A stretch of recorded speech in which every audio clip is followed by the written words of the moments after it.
ಡೆಲ್ಲಿಗೆ ಹೋಗಿದ್ದಂತಹ ಸಂದರ್ಭದಲ್ಲಿ ತಂದೆಯವರ ಜೊತೆ ತಾವು ಕೂಡ ಹೋಗಿರ್ತೀರಿ, ಅಲ್ಲಿ ನಿಮ್ಗೆ ಮಂತ್ರಿ ಸ್ಥಾನದ ಬಗ್ಗೆ ನಿರ್ಧಾರ ಆಗುತ್ತೆ. ಆಗ ರಾಹುಲ್ ಗಾಂಧಿಯವರು ನಿಮ್ಮನ್ನ ಕರೆದು ಮಾತನಾಡಿದ್ರು ಅಂತ ಕೇಳ್ಪಟ್ಟೆ ಸರ್. ಏನು ಸಜೆಷನ್ ಕೊಟ್ಟರು ರಾಹುಲ್ ಗಾಂಧಿಯವರು?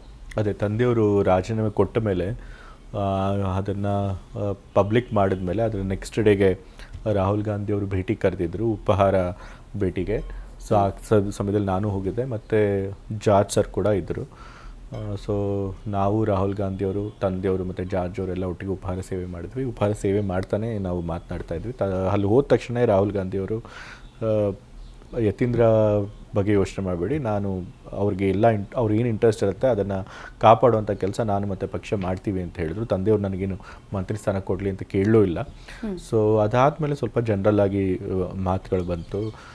ರಾಜ್ಯಸಭೆಗೆ ನೀವು ಬರಬೇಕಾಗಿತ್ತು ಅಂತ ರಾಹುಲ್ ಗಾಂಧಿ ಅವರು ಹೇಳಿದರು. ತಂದೆಯವರು ಇಲ್ಲ, ಸ್ಪಷ್ಟವಾಗಿ ನಾನು ರಾಜ್ಯಸಭೆಗೆ ಬರಲ್ಲ, ನನಗೆ ಕೇಂದ್ರ ಸರ್ಕಾರದ ನ್ಯಾಷನಲ್ ಪಾಲಿಟಿಕ್ಸ್ನಲ್ಲಿ ನನಗೆ ರುಚಿ ಇಲ್ಲ, ನಾನು ಸ್ಟೇಟ್ ಪಾಲಿಟಿಕ್ಸ್ನಲ್ಲೇ ಇರ್ತೀನಿ ಅಂತ ಹೇಳಿದರು.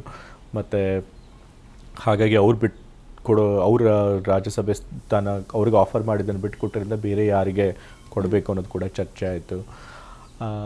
ಮತ್ತು ಅದಾದಮೇಲೆ ಅಫ್ಕೋರ್ಸ್ ನಿಮ್ಮ ಕಡೆಯವ್ರದ್ದು ಅಪ್ಪ ಹೇಳಿದ್ರು, ಈ ರೀತಿ ನಮ್ಮ ಮಂತ್ರಿಮಂಡಲದಲ್ಲಿ ಅವರ ಆಪ್ತರು ಯಾರಿದ್ದಾರೆ ಅವ್ರಿಗೂ ಕೂಡ ಸ್ಥಾನಗಳನ್ನು ಕೊಡಬೇಕು ಅಂತೇಳಿ. ಆಯಿತು ಅಂತ ಹೇಳಿದರು. ನಂತರ MLC ಸೀಟ್ಗಳದ್ದು ಕೂಡ ಚರ್ಚೆ ಸ್ವಲ್ಪ ಆಯಿತು. ಅದಾದಮೇಲೆ ಕ್ಯಾಸ್ಟ್ ಸೆನ್ಸಸ್ ಬಗ್ಗೆ ಚರ್ಚೆ ಮಾಡಿದ್ರು. ಮತ್ತು ಜನರಲ್ ಆಗಿ ಅಹಿಂದ ಪಾಲಿಟಿಕ್ಸ್ ಬಗ್ಗೆ ಕೂಡ ಚರ್ಚೆ ಮಾಡಿದ್ರು.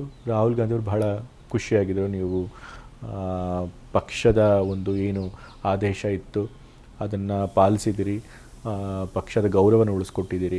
ಸೊ ಹಾಗಾಗಿ ನನಗೆ ನಿಮ್ಮ ಮೇಲೆ ಬಹಳ ಗೌರವ ಹೆಚ್ಚಿದೆ ಅಂತ ಹೇಳಿ ಒಂದು ಮಾತನ್ನು ಹೇಳಿದರು. ನ್ಯೂಸ್ ಫಸ್ಟ್, ನಿರ್ಭೀತಿಯಿಂದ ನಿಮ್ಮ ಪರವಾಗಿ.